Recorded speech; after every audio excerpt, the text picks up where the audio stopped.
strong Pokémon, weak Pokémon. That is only the selfish perception of people.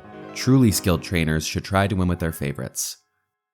This iconic quote from Karen of Johto's Elite Four emphasizes that it's the player's strength, not their Pokemon's, that truly matters in battle. And it's meant to contrast your rival Silver's mindset as he's constantly harping about the weak, whether that be you, Team Rocket, or even his own Pokemon. While Karen's quote is an important reminder that you should cherish all your Pokemon, especially in the context of an in-game playthrough, any competitive player will tell you that there are definitely strong Pokemon and definitely weak Pokemon. On one hand, this makes total sense. It's not realistic for every Pokemon to be an OU threat, and if they were all sitting on the same level, the game itself would lose an important amount of nuance. Forget underused, rarely used, and never used, they'd all just be used.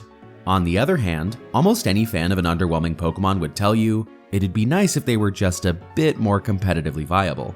So today I'm going to take a few mediocre Pokemon and give them improvements they're in sore need of, whether those be stat buffs, better abilities, a wider move pool, or in most cases, all three.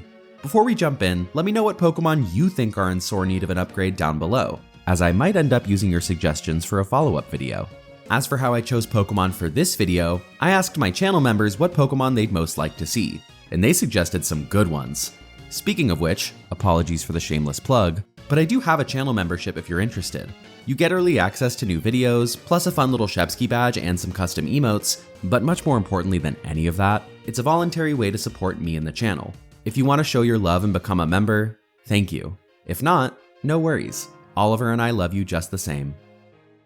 With all that covered, let's start talking about our first Pokemon, Mightyena. As the evolution of a Route 1 Pokemon, or Route 101 if you want to be specific, it makes sense that Mightyena wouldn't be the most powerful Pokemon out there, as Raticate, Furret, and Watchog would agree. But the inevitable power creep that's persisted over the generations has taken Mightyena from being just okay to, pun intended, dog shit. Also, side note, I'm clearing this up right now. Mightyena is a dog. And a hyena. Both can be true. Remember that phrase in life, it'll get you far. Going back to the topic of power creep, let's take Gen 9's Dark-type dog, Mabostiff. While it may not be a Route 1 Pokemon, Mastiff is available pretty early, and considering how quickly you level up in Scarlet and Violet, it wouldn't take you too much longer to get Mabostiff than it would Mightyena. Looking at the boss's stats, 120 attack is fantastic, 85 speed is pretty respectable, and while its defenses aren't amazing, it has enough natural bulk to live a hit or two quite easily. Now let's look at Mightyena and... What? Again, it's something you're meant to get early on, and I understand not giving the player access to legendary level stats before the third gym, but this is just sad. It's already bad enough that attack is the only stat above 70, but 90 attack is rough. For a Pokemon that wants to be a glass cannon. More like a glass party popper, honestly. I mean, come on, even Morpeko has base 95 attack. And with its speed matching several first stage starter Pokemon, Mightyena never stood a chance at being anything less than lackluster. To remedy this, I think bumping its attack up to 100, if not 105, is a must. This still makes the Hellhound Hyena weaker than a Route 1 Evo like Gumshoes, but it's enough to make it somewhat threatening in a competitive sense, so long as you also bump its speed up to around 90. This gives it offense and speed comparable to Klinklang. Nothing crazy, but definitely a big plus. And if you pair these buffed stats with its hidden ability Moxie, Mightyena can actually be the sweeper it wants to be.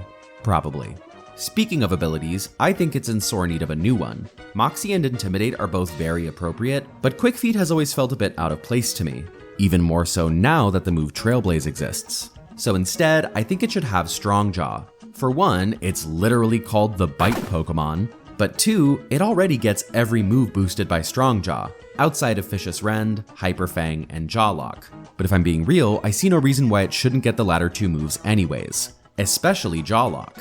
This Dark-type move was introduced in Gen 8 as a signature move to the Dreadnought line, but guess who also learned it in Gen 9? The power creep pup himself.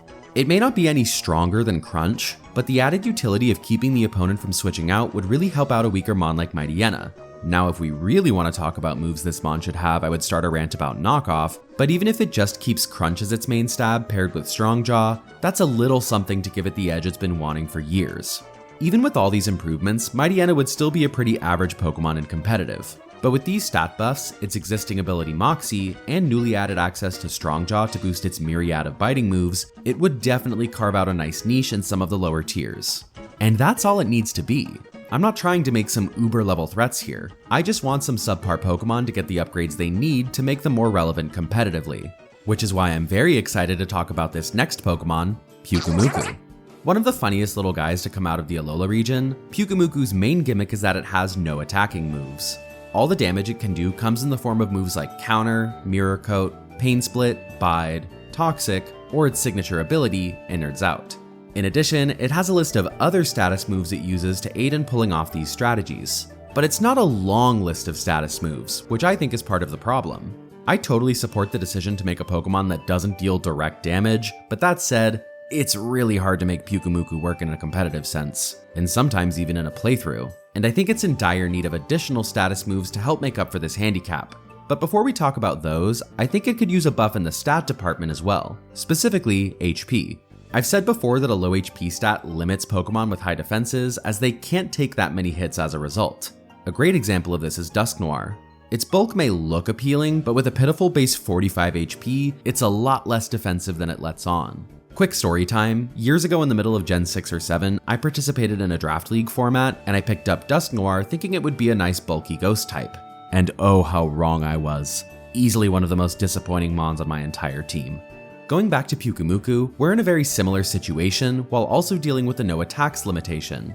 Bars. Situation, limitation, gotta make Pyukumuku bring the devastation. That said, I think giving it an extra 20 base HP, if not 30, is essential for helping its defensive prowess. You can literally just shift those points from its attack too. This puts Pyukumuku more on par with a mon like Carbink. It's definitely bulky, but not to an unreasonable degree, especially since it can't attack. I know it sounds like I'm harping on that detail, but it's pretty damn important, especially when it comes down to how to buff Pyukumuku. I could just be lazy and give it attacks, but I'd rather keep the established theme and improve upon it. Which leads me to moves, the first one being Purify.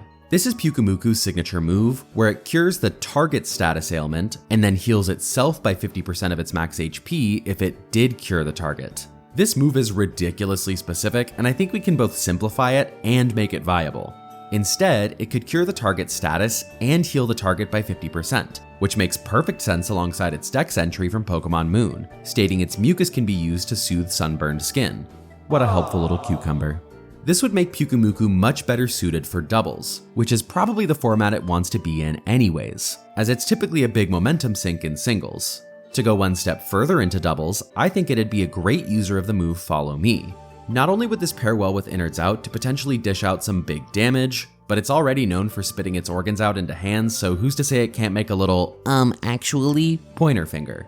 Parting Shot would be a great move to give it as well, helping out with the whole momentum sink issue, while also crippling the opponent a bit. To throw out a few more, Aqua Ring would provide some nice passive recovery, Acid Armor would benefit it a ton defensively, and if you really wanted to put an attack in there, I think Fling makes a lot of sense. It doesn't really take away from the no attacks gimmick, and it would give Pyukumuku a touch more versatility, even if it's just flinging a Sticky Barb for some extra passive damage. As for its abilities, Innards Out and Unaware are fantastic as is, and while it doesn't need another one, I think Simple would be really interesting to see. Normally this ability is used to give Bibarel a +4 Swords Dance or Swoobat a double Calm Mind boost, but I'd love to see it used defensively, and Pyukumuku is likely the best mon to do that, especially if we give it Acid Armor like I said earlier, or even Stockpile. Again, I love the idea behind Pyukumuku, but when it has such a big handicap off rip, it needs a variety of useful tools so it doesn't fall into obscurity, like it kind of has. But not for my pal Shannon over at Delicious James, of course. It's actually his favorite Pokemon. You know, maybe I should ask him how he'd improve Pyukumuku.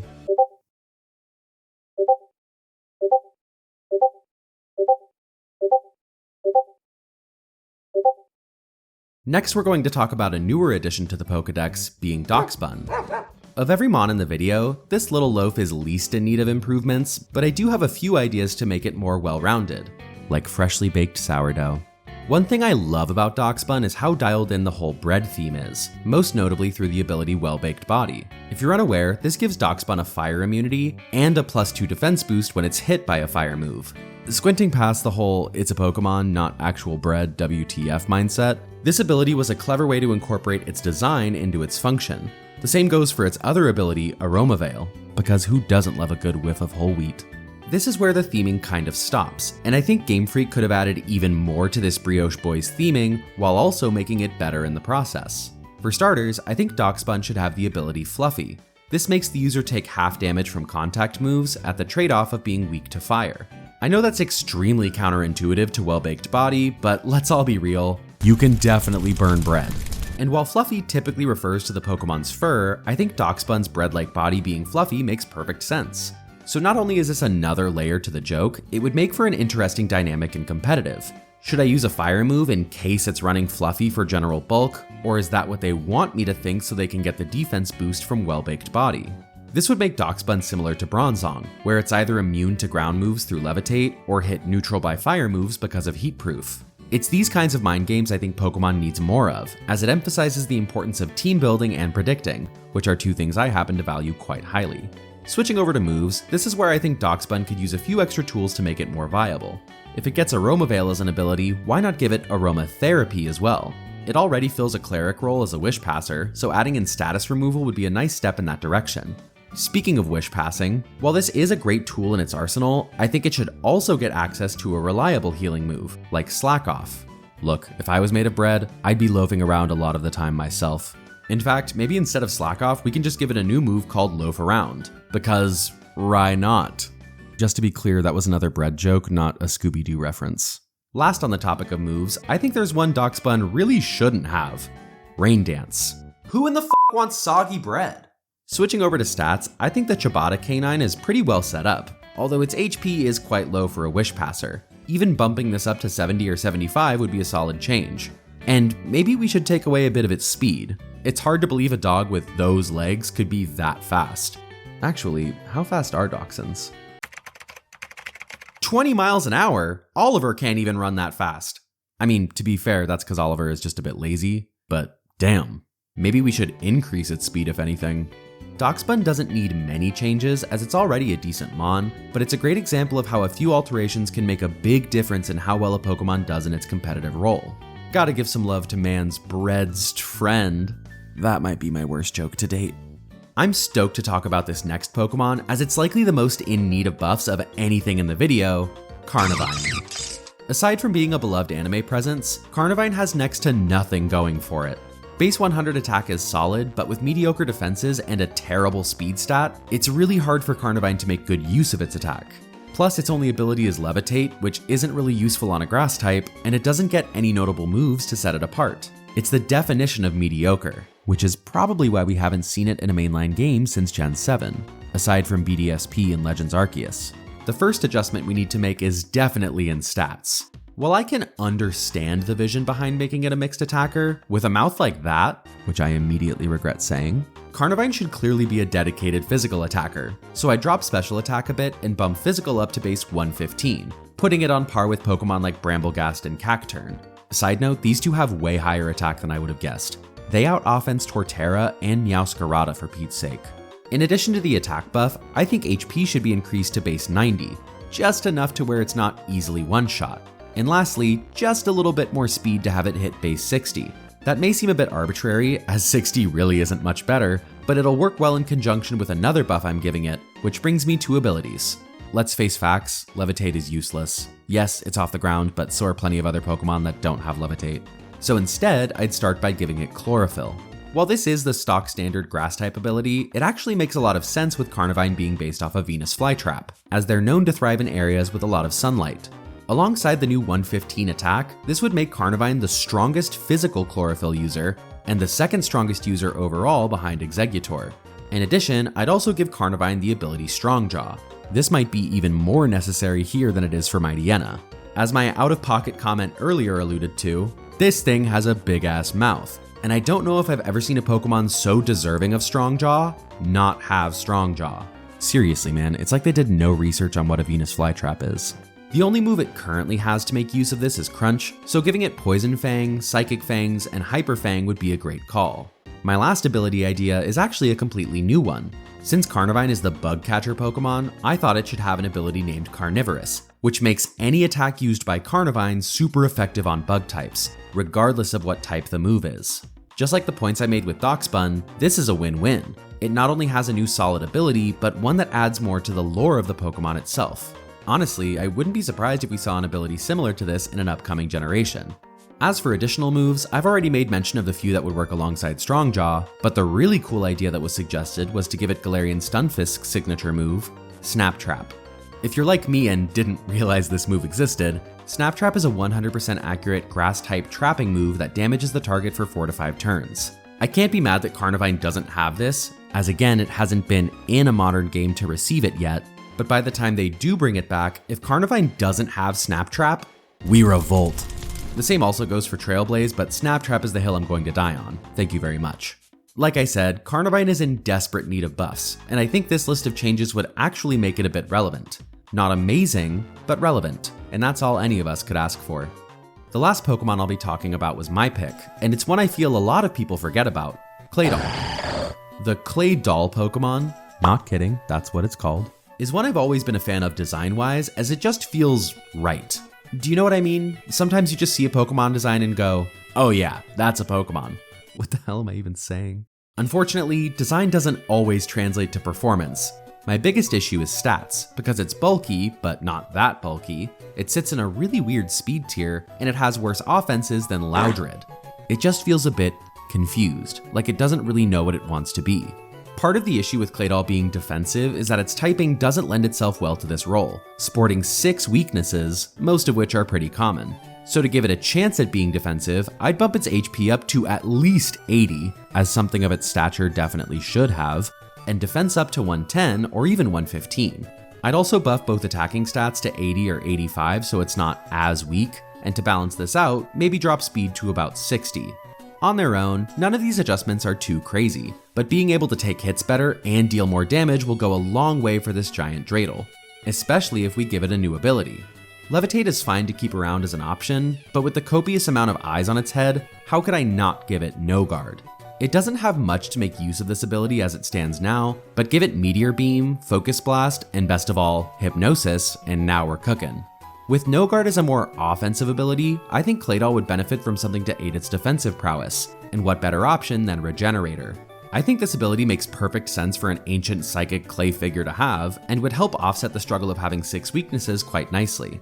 As for moves, I think Claydol has almost everything it needs already. It mostly needed the stats to make better use of the tools it has. Setup in Calm Mind and Cosmic Power, Rapid Spin, Stealth Rock, Teleport, Trick Room, Screens, Physical Coverage, Special Coverage, it has everything you could want. Except for one move, a move that I thought it had this whole time. But apparently Game Freak saw this psychic-powered telekinetic being and thought, recover? Nah. I know that all of these changes would be a touch unrealistic, but even if we just got a few of them, I'd be ecstatic. I'm so tired of having amazing-looking Pokemon turn out to be the exact opposite in competitive play. Guess I need to play some more PU. Pretty appropriately named tier, I guess. It's a ton of fun to deep dive into and improve upon the more underwhelming Pokemon, so be sure to let me know in the comments what Pokemon you think needs a buff. And if you need inspiration for some underwhelming mons, maybe go and check out my Worst Gen series. Oh, snap, I should probably get working on the next one. But until then, thank you guys so much for watching. Be sure to subscribe for more Pokemon content if you haven't already, and as thanks for making it to the end of the video, here's a picture of my dog. Talk to y'all soon.